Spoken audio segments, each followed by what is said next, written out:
లైఫ్లో ఒక్కసారి కూడా టేస్ట్ చేయని వెజిటేబుల్ని ఫస్ట్ టైం వండబోతున్నాను. టేస్ట్ ఎలా ఉంటుందో నాకు కూడా తెలీదు.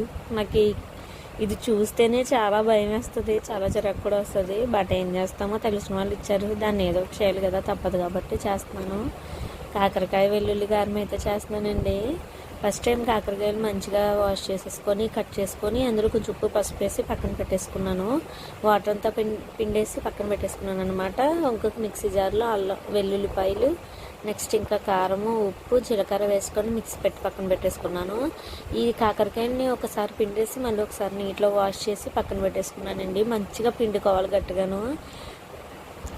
ఆయిల్ వేసుకొని అందులో కాకరకాయలు మంచిగా రంగు వచ్చే వరకు కొద్దిగా వేపుకోవాలి. నెక్స్ట్ అందులోనే కరివేపాకు, టేస్ట్ కోసం కొన్ని పల్లీలు వేపుకొని అందులో పెట్టేసుకోవాలి. ఇవన్నీ ప్లేట్లో వేసుకొని ముందు మనం తయారు చేసుకున్న పేస్ట్ కూడా వేసుకొని మంచిగా మిక్స్ చేసుకోవాలి. అంతే. Video bye bye.